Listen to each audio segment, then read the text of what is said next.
Kayo po ba'y napagpala? Amen, no? Lagay nga po natin ating mga kamay sa ating puso. Sabi natin, Panginoon, katagpuin mo po ako ngayon. Hindi po ako aalis nang hindi po ako pinagpapala. Ibuhos mo po sa akin ang iyong karunungan ngayon. Likhain mo po sa akin ang banal na pagkatakot sa iyong kautusan. Sa pangalan ni Jesus. Amen and amen, no? Praise the Lord. Yung iba po kasi walang takot, kaya hinihingi po yan. Dahil yung pong banal na pagkatakot ay napakahalaga. Yan na po ang simula ng lahat. Hebreo 4:12.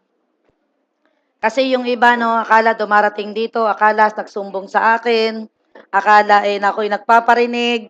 Gusto ko po maunawaan niyo po ang salita ng Diyos. Ang tinuturo ko po rito ay salita ng Diyos. Amen. Kaya makikita nyo, ang sabi ng Hebreo 4:12, ang salita ng Diyos ay buhay. Sabi mo nga, buhay. No? At mabisa, mas matalas kaysa alinman tabak, na magkabilay may talim. Ito'y tumatagos maging sa kaibuturan ng kaluluwa at espiritu, ng mga kasukasuhan at buto, at nakakaalam ng mga iniisip at binabalak ng tao. Kaya ito po yung salita ng Diyos. Kaya minsan sabihin, bakit kaya nalaman ni Pastora? Ako kaya ang pinariringgan ito? Hindi po. Ito po ay tabak. Ang salita po ng Diyos ay talagang tusok yan sa puso't kaluluwa mo. Dahil ang sabi ka ay buturan ng kaluluwa. Talagang ano po yung kaluluwa? Di ba damdamin? Kaya talagang minsan ang sakit. At ikaw ay matuwa pag ikaw'y nasaktan. Kasi ikaw ay iniitak na ng Diyos. Tinatanggal ang sungay, buntot mo. No? Tayo po'y inaayos ng Diyos. Ang salita po ng Diyos ay tanggapin natin constructively. Huwag natin tanggapin na to, parang bayra naman ito. Lagi na lang akong pinatatamaan. Hindi po. No? Ito po ay tabak. Ibig sabihin, inaalis lahat, no? Pumapasok sa ating kaluluwa, sa ating espiritu, hanggang kasukasuhan sa buto. Pumapasok daw yan. At ang sabi, at nakakaalam ng mga iniisip at binabalak ng tao. So, ang Diyos po nakakaalam yan. Kaya minsan dito po sa mensahe, akala nyo kayo ay pinaghandaan ko. Hindi po. No? Ako po ay gumagawa ng mensahe sa tulong po ng Panginoon. At ako po ay nagtatanong sa Panginoon, hindi po ako nagpaparinig. Amen po ba? Nagkakasala po kayo pag ako'y pinagbintangan nyo ng ganyan. Na? Dahil buhay nga po ang salita ng Diyos, tagos sa ating puso, sa ating kaluluwa, sa ating damdamin. Tagos po lahat yan. Okay? Dadako na po tayo sa ating topic for today. The Lord will provide all your needs. Gusto nyo ba lahat ng inyong pangangailangan ay tustusan ng Diyos? Amen. Itong napakasarap na pag-usapan. Alam niyo po ba na ang pag-ibig ng Diyos ay unconditional? Wala po yung kondisyon. Pero pagdating po sa blessing, po ay conditional. Ibig sabihin, tayo po ang gagawa at magdidesisyon kung tayo po ay susunod o hindi sa utos ng Diyos. Marami kasi iba, no, naniniwala sa mga pagpapala, sa mga swerte-swerte. Marami nabili ng mga gimat, ng mga palaka na may pera sa bunganga, para lang magswerte-swerte at dumaloy daw ang pagpapala. Bibili ng pusa, kakaway-kaway, para papasukin ang pagpapala. No? Ngayong umaga, makakalaya na po tayo sa kamangmangan. No? Ako po dati, dami kong kabayo. Dahil ang dami, pag naglagay ka daw ng kabayo sa loob ng bahay, mabilis daw ang pagunlad ng buhay. Pinagtatanggal ko nga. Nalaman ko, hindi pala sa kabayo nang gagaling ang pagpapala. Amen?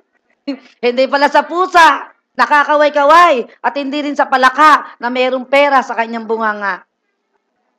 Are you ready? Amen, no?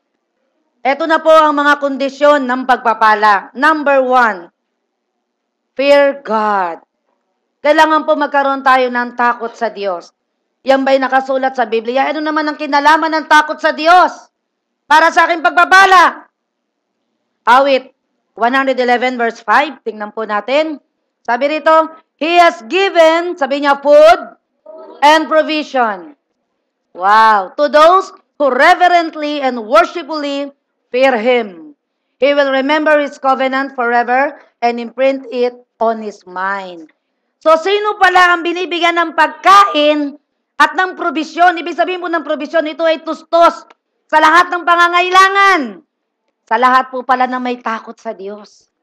Kasi yung iba walang takot. Walang takot na hindi magsimba. Baliwala kung hindi magsimba.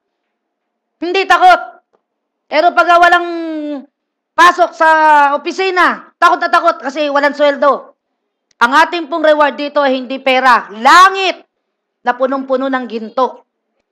At sagana sa lahat ng bagay. Kaya magkaroon po tayo ng takot sa Diyos.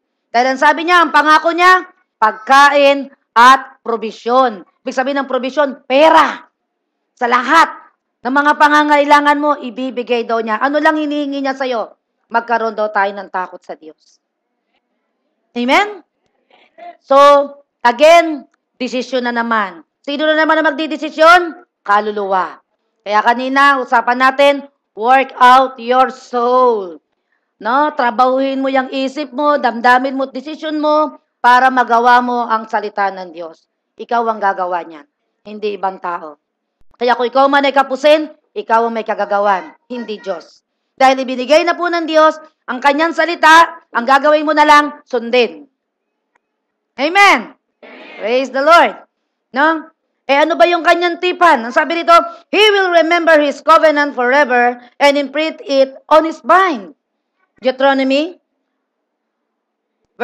chapter 8, verse 6 to 10, sabi rito ni Moses, kaya matakot kayo sa Kanya, sa Diyos, at sundin ang Kanyang mga utos.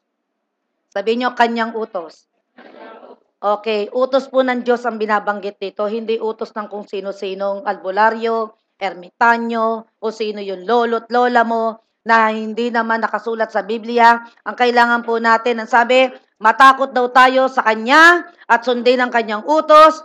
Verse 7, ito po yung reward kapag po tayo ay natakot sa Diyos at sinunod ang Kanyang utos. Ito po yung reward. Verse 7 hanggang 10 po ang reward. Napakarami ang pagpapala. No? Sabi nito, sapagkat kayo'y dadalahin niya sa isang mainam na lupain. Lupaing sagana sa tubig. Maraming batis, bukalan na umaagos sa mga burol at mga kapatagan. Verse 8. Sagana rin doon sa trigo. Ibig sabihin maraming bigas. Sibada, ubas, maraming prutas. Igos, bunga ng punong granada, olibo at pulot. Sabihin hindi ka magkukulang, napakadami. Ipinakikita na ng Diyos yung kanyang mga ibibigay sa lahat ng matatakot at susunod sa kanya. At yung po'y nakasulat na. Ang problema, ayaw magbasa. At nung mabasa, ayaw naman sumunod.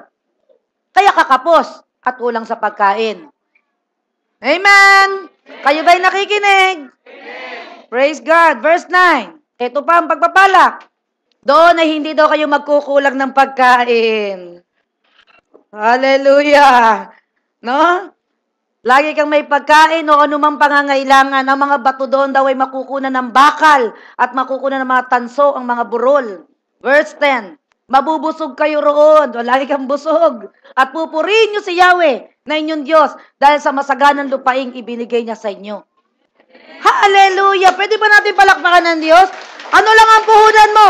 Matakot ka sa Diyos. No? Matakot lang tayo sa Diyos at sumunod sa Kanyang utos. Yun lang po ang hinihingi ng Diyos sa atin. Pero kung iisipin natin, napakadali. Di po ba? May takot naman ako sa Diyos eh. Kung may takot ka, ba tayo mong sumunod sa utos? Minsan, di ba, no? Tignan natin. Oy, mga tindera, umalis daw kayo dyan. Ba't kami aalis? Utos ni Mayor. Umalis daw kayo dyan. Di ba ikaw? Naku, utos ni Mayor. Kailangan umalis ako. Utos pa lang yun ni Mayor. Pero yung utos ng Diyos na nakasulat dito sa Biblia, no way. Ibinabato yan. Hindi yan sinusunod. Meaning, wala kang takot. Kaya kung ikaw man ay walang pagkain, walang makain, at ikaw laging kapos, mag-search ka rito. Tiyakin mo kung talagang may takot ka sa Diyos. Amen! Praise the Lord. Number 1 pa lang po yan. 7 po ang susi na inihanda rito. Pero hindi lang po 7 ang susi. Pero ito po yung pangunahin. No? Susi number 2. Sabihin nyo nga, worship God. Napakadali naman sumamba, di po ba? Pero hindi yan magawa ng iba. Ang iba, darating dito, late na. Ang gusto mapakinggan, preaching lang. Ayaw sumamba sa Diyos. Hindi mo alam kung gaano kalaki ang reward ng pagsamba sa Kanya. Alam nyo ba kapag sinasamba natin ng Diyos, hindi Diyos ang napagpapala kundi ikaw? Amen? Tingnan nga natin kung nakasulat yan. Exodus 23, verse 25. Ang sabi rito, worship the Lord your God, and His blessing will be on your food and water. I will take away sicknesses from among you. Wow! Ang sabi, ang pagkain, ang sabi, blessing will be on your food. Pero yung ibang hindi nagwa-worship sa Diyos, ang pagkain ay hindi blessing, kundi sabihin nyo, lason. Kasi pag mayroong baka, may baboy, hindi makakain. As in, alalason siya kasi bawal. Bawal ang soft drinks, bawal ang juice, lahat na lang bawal. Kaya pala bawal dahil bakit? May sakit. Ang sabi ng Diyos, I will not take away sicknesses because you don't worship me. Kaya ang utos ng Diyos, worship the Lord. It is a command. Purihin mo ang Diyos, sambahin mo ang Panginoon. At ang pangako niya, bibigyan kita ng maraming pagkain at anuman yung sakit mo, alisin ko lahat yan. Hallelujah! Praise the Lord! Ganun pong kalaki, ang halaga ng pagsamba sa Kanya. Kaya pag oras ng pagsamba, give the best for God. Give the best. Kailangan ma-please mo ang Panginoon sa pagsamba mo. Hindi yung matutuwa kaya yung sinasamba mo sa'yo. Diba? Tapos titingin-tingin ka sa mga tao. Hindi. Focus your mind to God. Amen? Dahil nandito tayo hindi para manood sa ating katabi. Nandito tayo para purihin ang Diyos. At ang Diyos, kitang-kita kung sino ang tunay na sumasamba. Naghahanap siya ng pagpapalain ng pagkain at aalisan ng sakit. Amen! Oh, worship the Lord! At hindi ka malulugi kapag sinamba mo ang Panginoon. Ang mga pagkain ay dudulot sa iyo, lahat makakain mo kasi hindi bawal. Kita niyo yung mayayaman na hindi sinasamba ang Panginoon. Ang pagkain, lason sa kanila. Anong kinakain nila? Gamot. Di ba ba? Titingin-tingin na lang sa pagkain, may pambili naman. Ano ang kulang sa kanila? Yung number 1, yung utos, worship the Lord. But they don't worship the Lord. They worship mammon. They worship money. That's why yung pera, hindi makabili ng pagkain. Kasi bawal. Kaya ang pagkain nila isdang matabang. Di ba? Kanin na matabang. Lahat na lang matabang. Biskuit na matabang. Kasi bawal ang asukal, bawal ang asin. Lahat na lang bawal. Pero nang kakainin mo? Wala. Amen. Mapait na gamot ang iinumin mo. Kasi nandun po yung susi, para ikaw ay pagpalain ng Diyos at mawala ang sakit mo. Ang sabi rito, worship me naman. At pag ako naman sinamba mo, sabi ng Panginoon, hindi kaya ako mapagpapala, ikaw. Amen. Kaya ito yung utos ng Diyos na dapat nating sundin lahat. Pagsamba lang, hirap na hirap ka pang sumamba. Kailangan ka pang itaas mo kamay mo, taas mo kamay mo. Humalakpak ka, kailangan ka pang utusan. No. Convince yourself. Hey, my soul, worship the Lord. Amen? Dahil karapat-dapat na purihin ang ating Panginoon. Susi number 3. Ito, hindi to pwedeng mawala sa listahan. Give your tithes and offering. Maraming iba galit dito. Pero, sad to say, kailangan mo ito. Dahil ang sabi ng Malakay 3:10, ang sabi nito, bring the whole tithe into the storehouse. Storehouse po ay church. That there may be food in my house. Sabi ng Diyos, test me on this. Subukin niyo ako sa bagay na ito, says the Lord Almighty. And see if I will not throw open the floodgates of heaven and pour out so much blessing that there will not be room enough to store it. Sabi ng Panginoon, bubuksan ko ang gate ng langit. Kaya nyo yon? Gate namin, laki-laki Pero gate ng langit ang bubuksan. Para kanino? Sa magbibigay ng ikapu at mga handog sa Diyos. Ang sabi, wala kang lugar, wala kang kwarto na pwede mong paglagyan ito.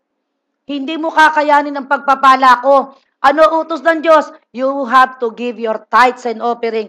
Kulang na nga, magbibigay pa ako. Bahala ka. Ito'y utos. Kaya nga po ito'y susi. Ako po dati, mahirap lang. Pero sa kahirapan ko po, ito po'y sinunod ko. At hindi ko alam kung paano ako pinagpala ng Diyos. Nagbibigay lang sa akin ng mga ideas. Kung paano uunlad. Ano lang ang trabaho natin? Sumunod. Huwag mong sundin huwag ka kaya nga, the just live by faith. Ibig sabihin ng faith, it is the word of God. Kailangan mabuhay tayo sa pananalig, sa salita ng Diyos. Huwag kang mabuhay dun sa, kapos na nga, kulang na nga, anong gagawin ko? Anong gusto mo? Tumirik mata ng mga anak ko. Bakit hindi ba alam ng Diyos at titirik ang mata ng anak mo? Alam kaya ng Diyos. Ang kailangan dito lang ng Diyos yung puso mo na sumusunod. At siya na ang bahalang magbukas. Hindi mo kayang buksan. Siya ang magbubukas. Ikaw ang magbibigay dito sa lupa. Amen. We have to obey the word of God.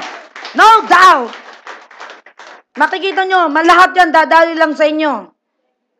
Susunod number 4. We have to finance the gospel. Nung ako po'y bago sa pananampalataya, 2 po ang hiningi ko sa Panginoon. Lord, I want to be a financer of the gospel. And I want to win many, many souls for you. Yun po yung 2 hiningi ko. 25 years ago. At binigay ng Panginoon. No? At ito'y hindi ko pa po alam ang pagpapalang to. Basta ewan ko, basta sabi ni Pastor Ramos noon, mag-isip kayo ng 2 na pwede nyong ipangako para sa Diyos. Na gusto nyong maging. Yun po yung hiningi ko. I want to be a financer of the gospel. And I want to win many, many souls. Gusto ko maging soul winner. Yun po yung 2 hiningi ko. At siguro kaya ako pinagpala ng Diyos. Amen? Philippians 4:15, 18, 19. Ano ba nangyayari kapag ikaw mayroong puso, may pakialam sa gospel na para maipangaral? Sabi rito ni Pablo, alam naman ninyo mga taga-Pilipos na kayo lamang ang iglesyang nakahati ko sa hirap at ginhawa nang umalis ako sa Macedonia. Nung ako'y nagsisimula pa lamang sa pangangaral ng magandang balita. Verse 18. Narito ngayon ang katibayan ng labis-labis na kaloob nyo sa akin. Higit pa sa pangangailangan ko ang tulong nyo sa akin na hatid ni Epaprodito.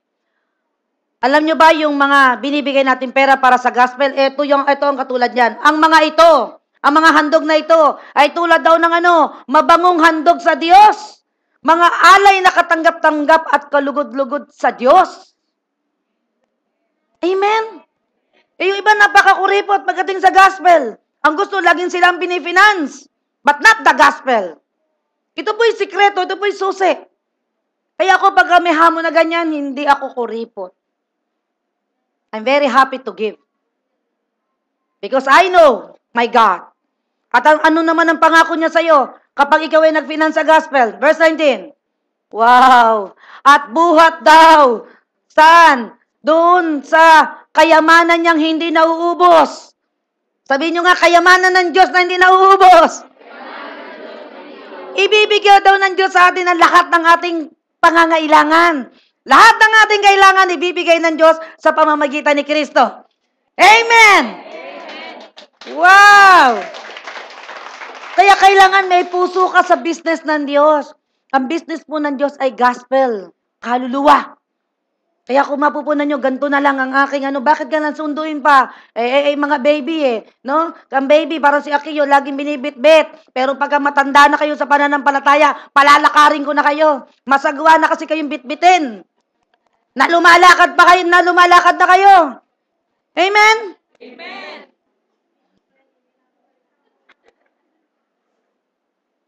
So pagka sinusundo, baby pa. Kailangan meron na tayong kusa. Kita nyo, di ba, pag elementary, pagka mga kinder, sinusundo yan ng ina. Ando, nakatunga nga sa gate. Pero pag high school na, bibigyan mo na lang yan ng pamasahe. Nakakaisa na yan. Amen po ba? Amen. Nasasaktan yung iba. Pero yan po ang totoo. No? Kailangan, hindi kayo laging binibaby. Dapat dumadating tayo sa maturity. Di ba ang sagwa ang tawag natin, bonjing? Doon sa ang tanda-tanda na dede pa. Ang tanda-tanda na, bit-bit pa. Ano ba yan? Sagwa-sagwa? No? Matitigas na yung balahibo, karga-karga mo pa yan. Dapat hindi na. Masagwa na. At kung naman kinakarga, mahiya ka na. O, di ba? Nakakahiya na pong kargahin yun. So, makikita po ninyo ang pangako ng Diyos. Ang pagbabasa po ng Bible, alam nyo, kada utos ng Diyos may kalakip na pangako. Ganun po siya mag-utos. Para tayong mga ina, oy, bili mo ako soft drinks. Sa iyo na sukli. O, di ba? Andun yung reward lagi. Pero ang Diyos hindi lang sukli bibigay sa iyo. Bubuksan niya raw ang gate ng langit.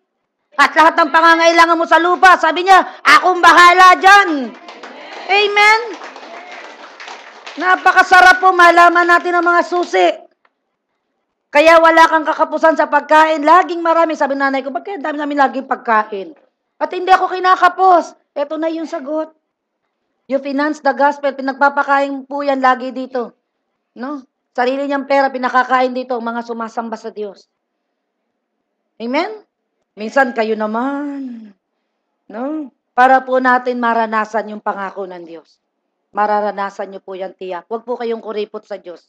Sa gawain ng Diyos. Kita niyo mga politiko, pagdating sa pagboto, hala, kahit hindi ka humihingi, 1,000, 1,000, 1,000, dadalahin pa sa bahay mo. Tapos ano, pangako sa'yo? Wala, yun lang 1,000. Tapos nun, wala na. Forget ka na. Pero ang Diyos hindi po nakakalimutan. Amen? Susi number 5. Ask wisdom. Ang hinihingi, hindi pera. Ang hinihingi po ay karunungan. Isa po ito sa susi. Nalagi po kayo dapat pag nanalangin, Lord, bigyan niyo naman po ako ng karunungan. Ano ba ang reward pag humingi ka ng karunungan? 1 King chapter 3, verse 4 and 5. Tingnan niyo si Solomon. Minsan pumunta raw si Solomon sa Gibeon upang maghandog. Okay, magbigay ng handog. Sapagat iyon daw ang pinakatanyag na sagradong burol. Nakapag-alay siya doon ng daang-daang handog na sinusunog. No? Ibig sabihin, dapat meron po tayong yung binibigay na malaking offering. Lalo na pag meron pinatatayong church, ganun po yun. Ito po yung ginagawa ni Solomon. Verse 5. Kita nyo nagbigay ng malaking offering, dang-dang, handog. Ano ang nangyari sa kanya pagdating ng gabi? Kinagabihan, samantalang naroon siya pa sa Gibeon, nagpakita sa kanya si Yahweh. No? Sa isang panaginip at tinanong siya, ano gusto mong ibigay ko sa iyo? Gusto niyo bang marinig ito mula sa Diyos? Wow! Sipi mo, tanongin ka ng Diyos. Ang sabi, sa kanyang kayamanan na di nauubos, nagtatanong ngayon. Sabi niya, ano gusto mong ibigay ko sa iyo? Sabihin mo! Wow! So pag tayo nanghihingi, sinasabi, hindi sinasarili. Sabihin mo! At ano ba ang hiningi ni Solomon? Verse 9. Sabi ni Solomon, bigyan niyo po ako ng karunungan. Karunungan kailangan ko sa pamamahala at kakayahang kumilala ng mabuti sa masama. No, hindi lang yung puro mabuti. Alam mo, hindi mo alam yung masama. Akala mo yung masama, mabuti pa rin. Kailangan marunong ka mag-discern. Good from evil. Amen? No? Sabi, sapagat sino po ba ang may kakayahang maghari sa napakalaking bayang ito? Kaya ito, lagi ko po yung hinihingi sa Diyos, Lord, give me wisdom. Give me wisdom. What will I do, Lord? Give me wisdom how to preach. Give me wisdom, Lord, what to preach. Give me wisdom, Lord. Hinihingi po yan. No? Next verse. Sabi ng Panginoon, tingnan niyo kung paano nalugod ng Panginoon. Dahil ito ang hiniling mo, Solomon. Karunungan ng hiningi mo sa akin. Nalugod daw sa kanya si Yahweh. So, nalulugod pala ang Diyos sa humingi ng karunungan. Amen? Sa simula ngayon, hingi po kayo ng karunungan. Dahil nalulungkot po ang Diyos pag hindi ka humihingi ng karunungan. Yung come what may, hindi pwede yun. Humingi ka. At ang pangako niya po sa James 1:5, bibigyan ka naman daw niya. Verse 11. At ito pa yung bonus. Sabi pa sa kanya ng Panginoon at sinabi pa sa kanya, Sabi ng Panginoon kay Solomon, dahil hindi ka humiling ng para sa iyong sarili, ng mahabang buhay o kayamanan o kamatayan ng iyong kaaway, kundi ang hiniling mo'y karunungang kumilala ng mabutit masama. Verse 12, sabi ng Panginoon, ibibigay ko sa iyo ang hinihiling mo na karunungan. Bibigyan kita ng karunungan na walang kapantay, maging sa mga nauna o sa mga susunod pa sa iyo. Verse 13, ibinigay yung hinihinging karunungan, amen? Ito pang napakaganda. Verse 13, ibibigay ko rin sa iyo ang mga bagay na hindi mo hiningi. Ano ba yung mga bagay na hindi hiningi ni Solomon? Sabi rito, yung mga bagay na hindi mo hiningi, yung kayamanan, karangalan, na hindi kayang mapantayan ng sino mang hari sa buong buhay mo. At kung mamuhay ka na ngayon sa aking kalooban, kung susundin mo ang aking batas at utos, tulad ng ginawa ng iyong amang si David, pagkakalooban pa kita ng mahabang buhay. Wow! Ang bonus, no? Doon sa karunungan, kayamanan, karangalan, at mahabang buhay. Kaya huwag kayong maniniwala doon sa, ayoko magpakabait, dahil pag mabait, kinukuha agad ni Lord. Hindi po yun totoo. Masamanda mo, matagal mamatay. No! Ang mahabang buhay ay nakukuha po sa Panginoon. Siya po kasi may-ari ng buhay. Amen. Praise the Lord. So ngayon, alam nyo, nahihingi nyo, hindi pera. Ang pera, kasunod na lang. Pagkatapos ng paghingi mo ng karunungan. I'm so excited. Alam nyo, kanina nire-review ko to, ako yung napapaiyak sa tuwa. Dahil binibigyan tayo ng Diyos ng mga susi upang makuha natin ang mga pagpapala niya. Problema niya na po ito kung paano ka pagpapalain. Hindi mo problema. Ang problemahin mo yung kaluluwa mo. Kung paano sunod at kung paano matatakot sa Diyos. Kung paano mo siya sasambahin ng totoo. Amen? Yun ang problemahin mo. Ang pagpapala, hindi mo yung problema. Dadating at dadating yan. Sigurado. Dahil ang Diyos po ay hindi sinungaling. Kayo po ba'y masaya? Okay. So, say number 6. Ito pa. Help the poor. Ang sabi, help the poor, hindi help the poor utang. No? Help the poor.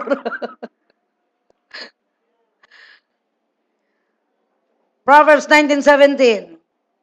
Ang sabi rito, parang pagpapautang kay Yahweh ang pagtulong sa mahirap. At pagdating ng panahon, si Yahweh ang magbabayad. Kaya alam nyo, huwag kayong madamot. Lalo sa pag-alam nyong wala. No? Tingnan nyo rin yung tinutulungan nyo kung totoong wala, kung totoong mahirap. Dahil alam nyo, napakasarap pautangin ng Diyos. Amen. Pag ikaw pala tumutulong sa mahirap, nagkakautang sa'yo ang Diyos. Aba, isipin mo, napakayaman ng Diyos para magkautang sa'yo. Paano siya magkakautang sa'yo? Pag mayroon kang puso sa mahirap. Para kayong walang naririnig. Hindi kayo excited? Ako lang ang excited dito. Susi po itong binibigay ko sa inyo. Kung paano po tayo pagpapalain ng Diyos. No? Awit 41, verse 1-3. Mapalad daw ang taong tumutulong sa mahirap. Si Yahweh daw ang kakalinga kung siya ay may bagabag, may problema. Pag may problema ka, tutulungan ka kaya ng Diyos. Ano susi mo kung ikaw ay matulungin? Sa mahirap. Kaya ayaw po ng Diyos na ang mahirap inaano mo yung sinasamantala mo. Ang gusto ng Diyos, tayo po ay tumutulong sa mahirap. Mahirap na nga gigipitin mo pa. Tulungan mo. Amen? Verse 2. Tutulungan ka daw niya kung ikaw ay may problema, no? Tapos ang sabi, buhay mo iingatan ni Yahweh, no? Si Yahweh lamang ang may hawak sa kamay man ng kaaway. Mayroon kayong kaaway para ikaw ay matulungin sa mahirap, hindi kaya masasadlak sa kanya. No? At doon sa bayan mo ay tuturing na mapalad. Verse 3. Tingnan nyo pa ang reward ng pagtulong sa mahirap. Si Yahweh rin ang tutulong. Kung ikaw'y tumutulong sa mahirap, si Yahweh rin daw ang tutulong sa'yo kung ikaw ay magkasakit. ang nanghina mong lakas ay ganap na ibabalik. Hallelujah! Praise the Lord! No? So, tulungan po natin yung wala. Hindi yung wala akong pakialam sa'yo. No? Basta ako busog, tapos. Wag pong ganon. Kailangan meron po tayong puso sa mahirap.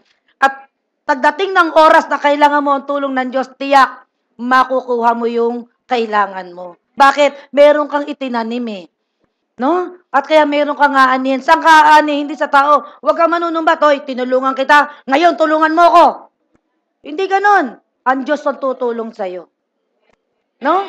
Huwag tayo maghanap ng balik. Ang Diyos po lahat ang magbabalik. May utang ang Diyos sa atin. Huwag tayo ay tumutulong sa mahirap. Napakabuti po ng Panginoon. Lagi siyang may ganti sa bawat gawa nating mabuti. At meron din siyang parusa sa mga taong pasaway. Kaya kailangan po natin yung ini-encourage tayo ng Diyos. No? Gumawa ng mabuti, matakot sa Kanya, sambahin siya, sundin ang Kanyang utos. Ang dami kayang reward. Ito po yung mga reward niya. Masarap na pagkain, mahabang buhay, karangalan, kayamanan. Nakukuha po lahat yan sa pagsunod at yan po ay nakasalalay sa bawat isa sa atin. Hindi ito mabibili sa Quiapo na mga bibili kayo ng kalmin at sasabit dito. Bibili ka ng kwintas na para swerte. Hindi po yung nakukuha doon. Wala. Kaya wag ko kayong paloloko dun sa mga incheck. Ako nun, dati bumili pa ako ng dragon. Revolton dragon. At sabi, pag meron ka daw dragon, swerte, bili naman ako. No? Porcelain pa. Nung makalaman ko, itinapon ko kahit ang mahal-mahal. Bakit? Naalaman ko sa Bible, nung nagbasa ako, ang dragon pala ay si Satanas. Eh, paano ka suswerte kung meron ka Satanas sa bahay? Diba? May mga ahas pa. Nanay ko nagpagawa yung pinto. Meron pang dragon sa pintong gano'n, no? Pinaukit niya pa dun sa Nara. Mali. Akala kasi, di ba yung maganda ang drawing mo dyan, dragon, para swertihin ka. Sipin mo, lagi yung ginawa mong pambantay si Satanas. Ahas, dragon, si Satanas po ang simbolo niyan. Kasulat po yan sa Bible. So, puro kamalian ang ating mga pinagagawa, di po ba? At pinakahuling susi, ikapitong susi, remain in faith to our Lord Jesus Christ. Ang lahat po ng pagpapala ay makukuha natin sa Panginoong Jesucristo. John 15:7. Kaya sabi ni Jesus, kita nyo, no? Kanina, di ba, pinag-uusapan natin bago ko basahin to. Gusto ko po makinig kayo mabuti. Don't ever miss this. Makinig muna, worship team. Makinig dito.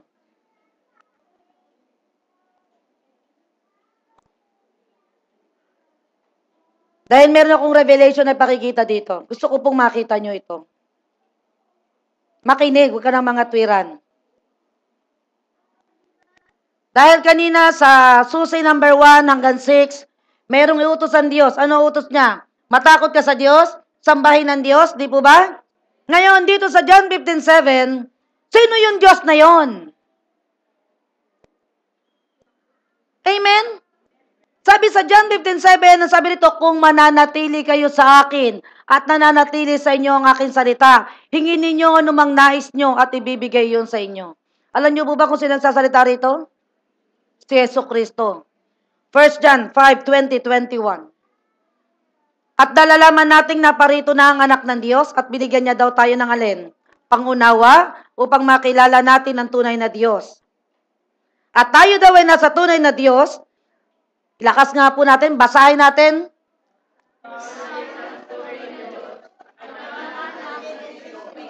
Siya ang tunay na Diyos at buhay na walang hanggan. Verse 21. Mga anak, lumayo daw tayo sa mga Diyos-Diyosan. Kasi nakilala na natin ang tunay na Diyos. Kaya sabi ni Jesus, no? Sabi ni Jesus, manatili kayo sa akin. Sabi niya, ako yung Diyos. Ako yung tunay. Amen. Matakot daw tayo sa Kanya at sa Kanyang salita. Purihin ang Panginoon. Kaya sabi, lumayo kayo sa lahat ng mga Diyos-Diyosan. Hindi yan totoo. Ako yung tunay. Pinakikilala po siya ng Biblia. Amen? Kaya ngayon, no, sa araw na ito, can you worship our Lord Jesus Christ from your heart? Pwede po ba tayong tumayo? In worshiping the Lord our God, there is a blessing. No, if we worship the Lord our God, ang sabi niya, I will give you blessing. Ang food mo, ang water mo ay magiging blessing sa'yo. I will take away all your sicknesses once you worship the Lord. Amen po ba? Hallelujah. Let's worship the Lord. Let's sing, I worship you, Lord. 1, 2, 3, go! I worship you. Ooh, I worship you. Let's worship the Lord more. The reason I live is to worship you. I worship you.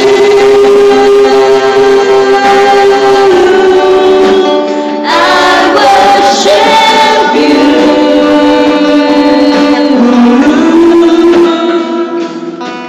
The reason I live is to worship you. I worship you, Jesus.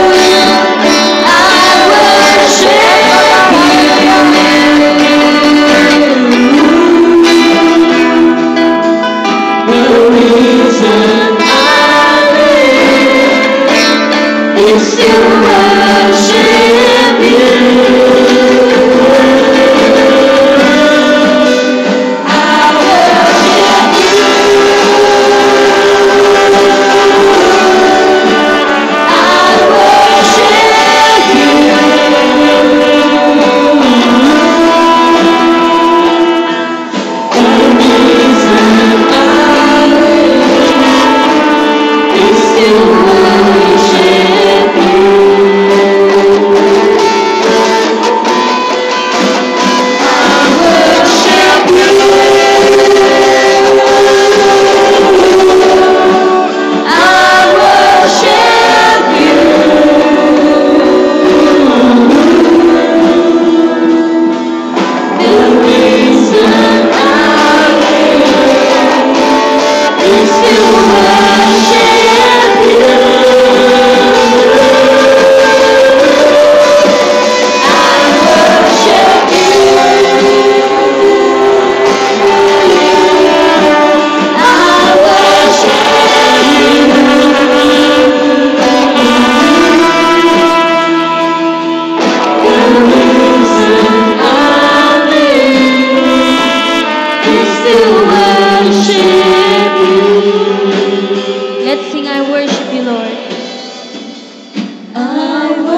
worship you.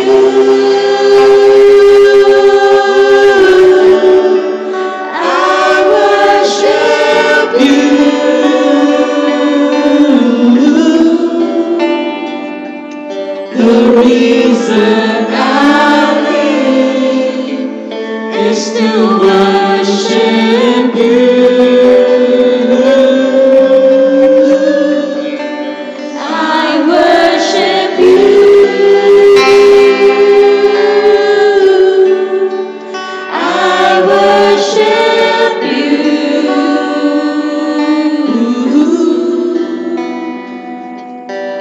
reason I live is to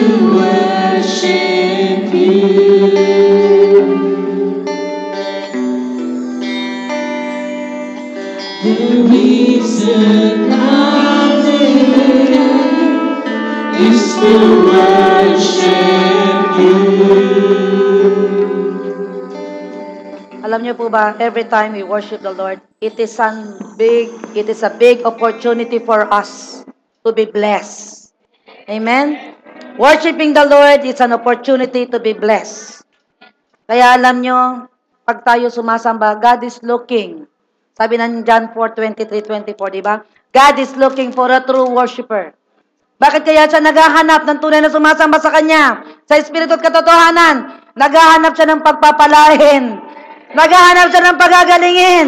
Naghahanap siya na natutustusan ng anuman ang pangangailangan nila. That's why worshiping the Lord is an opportunity for us. Amen? Kaya dapat hangarin po natin na tayo ay makasamba sa Kanya. So ngayon po tayo po ay makakaupo sa presensya ng Panginoon at handa po natin ang ating mga